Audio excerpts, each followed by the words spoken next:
بسم اللہ الرحمن الرحیم۔ شروع کرتا ہوں اللہ رب ذوالجلال کے بابرکت نام سے جو بڑا مہربان نہایت رحم والا ہے۔ وہ اللہ جو تمام دنیا کے انسانوں کے حالوں کو بخوبی جانتا ہے۔ پیارے دوستو، السلام علیکم ورحمۃ اللہ وبرکاتہ۔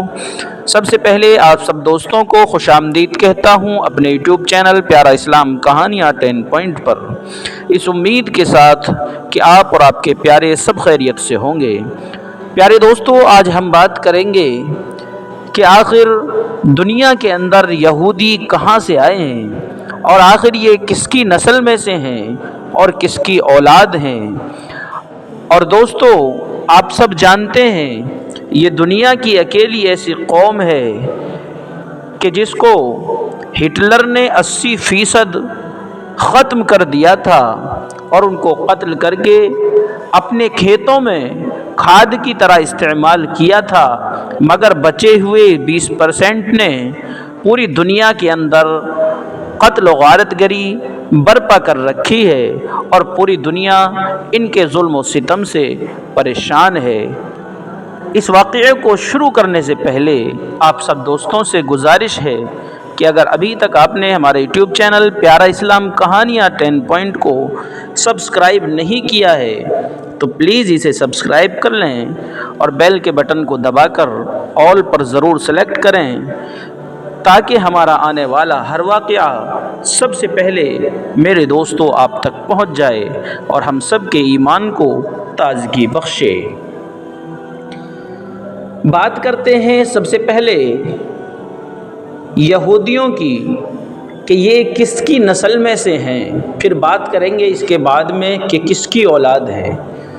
تو جب اس بات کا ذکر چلتا ہے کہ آخر یہودی نکلے کہاں سے ہیں اور کس کی نسل سے ہیں، تو ایک نام ہمارے سامنے آتا ہے اللہ کے ایک برگزیدہ پیغمبر حضرت یعقوب علیہ السلام کا، جن کا نسب نامہ اور جن کی حیات طیبہ پر مختصر روشنی ڈالنا تو دوستو ضرور بنتا ہے، کیونکہ یہودی حضرت یعقوب علیہ السلام ہی کی نسل میں سے ہیں۔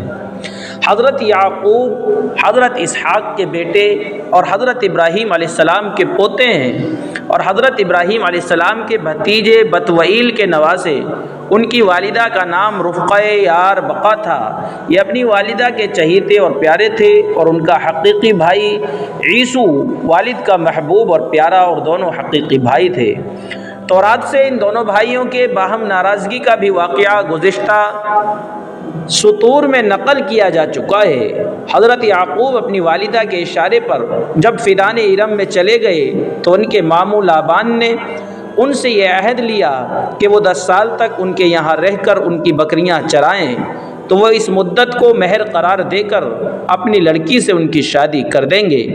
حضرت یعقوب علیہ السلام نے اس مدت کو پورا کر دیا تو لابان نے اپنی بڑی لڑکی لیا سے ان کا نکاح کرنا چاہا، مگر حضرت یعقوب علیہ السلام نے اپنا رحجان طبیعت چھوٹی لڑکی راحیل کی جانب ظاہر کیا۔ تو لابان نے یہ عذر کیا کہ یہاں کے دستور کے مطابق بڑی لڑکی کے نکاح سے قبل چھوٹی لڑکی کا نکاح نہیں ہو سکتا، اس لیے تم اس رشتے کو منظور کرو اور اپنے قیام کو 10 سال اور طویل کرو اور میری خدمت میں رہو، تو راحیل بھی تمہارے نکاح میں دے دی جائے گی، کیونکہ اس زمانے میں 2 بہنوں کا ایک نکاح میں جمع ہونا شرعاً ممنوع نہ تھا۔ چنانچہ حضرت یعقوب علیہ السلام نے اس مدت کو بھی پورا کر دیا اور راحیل سے شادی کر لی، اور ان دونوں کے علاوہ لیا کی خالہ زاد زلفا اور راحیل کی خانہ زاد بلہیہ بھی ان کی زوجیت کے رشتے میں منسلک ہو گئیں، اور ان سب سے اولادیں ہوئیں، اور بنیامین کے علاوہ یعقوب علیہ السلام کی تمام اولاد اپنے ماموں ہی کے یہاں پیدا ہوئی۔ اور حضرت یعقوب علیہ السلام جب اپنے وطن واپس آ گئے تو یہاں بنیامین پیدا ہوئے۔ لابان نے یعقوب علیہ السلام کو 20 سال اپنے پاس رکھنے کے بعد بہت سا مال و متاع اور ریوڑ دے کر رخصت کیا، اور یہ پھر اپنے دادا کے دارالہجرت فلسطین ہی میں آ کر مقیم ہو گئے۔ یعقوب علیہ السلام جس زمانے میں فیدان ارم میں چلے گئے تھے، اس زمانے میں عیسو ناراض ہو کر اپنے چچا اسماعیل علیہ السلام کے پاس آبسے تھے، اور ان کی بیٹی سے شادی کر کے قریب ہی آباد ہو گئے تھے۔ یہ تاریخ میں ادوم کے نام سے مشہور ہیں۔ اس عرصے میں دونوں بھائیوں کے درمیان جو چقلش تھی وہ بھی دور ہو گئی اور دونوں کے درمیان محبت کا رشتہ پھر استوار ہو گیا اور دونوں نے ایک دوسرے کو تحائف بھیجنے کا سلسلہ جاری رکھا۔ یہ تمام واقعات توریت کی کہانی اور داستان ہیں۔ قرآن عظیم ان تفصیلات کے حق میں قطعاً خاموش نہیں ہے اور صرف حضرت یعقوب علیہ السلام کے جلیل القدر نبی، صاحب صبر و عزیمت، اور حضرت یوسف علیہ السلام کے برگزیدہ باپ ہونے کا ذکر کرتا ہے، اور اسی ضمن میں نام لیے بغیر یوسف علیہ السلام کے دوسرے بھائیوں کا بھی ذکر آ جاتا ہے۔ تو آئیے دیکھتے ہیں قرآن کریم کی روشنی میں ان کا تذکرہ۔ قرآن عظیم میں حضرت یعقوب علیہ السلام کا نام 10 جگہ آیا ہے، اور اگرچہ سورہ یوسف میں جگہ ضمائر اور اوصاف کے لحاظ سے اور بعض دوسری صورتوں میں مثلاً سورہ مومنون میں اوصاف کے اعتبار سے ان کا تذکرہ موجود ہے، مگر نام کے ساتھ صرف 2 ہی جگہ ان کا ذکر کیا گیا ہے۔ بالآخر ان کا تذکرہ سورہ بقر میں، سورہ انبیاء میں، سورہ انعام میں، سورہ نساء میں، سورہ مریم، سورہ یوسف۔ تو پیارے دوستو، حضرت یعقوب علیہ السلام کا نام اور ان کا تذکرہ قرآن کریم میں کئی جگہ پر موجود ہے۔ آئیے اب بات کرتے ہیں اسرائیل کی کہ آخر یہ لفظ کہاں سے آیا ہے اور یہ اسرائیلی کس کی نسل اور کس کی اولاد میں سے ہیں۔ حضرت یعقوب علیہ السلام کا نام عبرانی میں اسرائیل ہے۔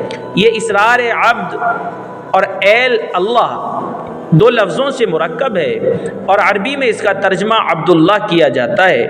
حضرت ابراہیم علیہ السلام کا وہ اسحاق خاندان جو ان کی نسل سے ہے، اسی لیے بنی اسرائیل کہلاتا ہے، اور آج بھی یہود اور نصارہ کی قدیم خاندان اسی نسبت کے ساتھ منسوب ہیں، یعنی اسی لیے ان سب کو اسرائیلی کہا جاتا ہے۔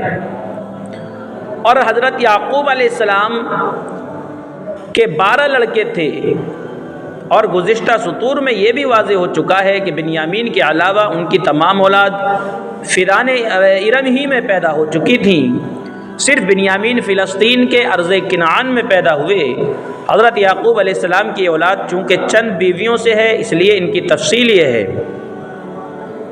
لیا بنت لابان سے، رادبین، شمعون، لاوی، یہودا، ویسا، زلوبون، یہ سب جن کی اولادوں کے نام ہیں۔ تو دوستو، اس میں ہمیں ایک نام پتہ چلتا ہے، جو چوتھے بیٹے ہیں حضرت یعقوب علیہ السلام کے، یہودا، انہی سے لفظ یہودی نکلا ہے۔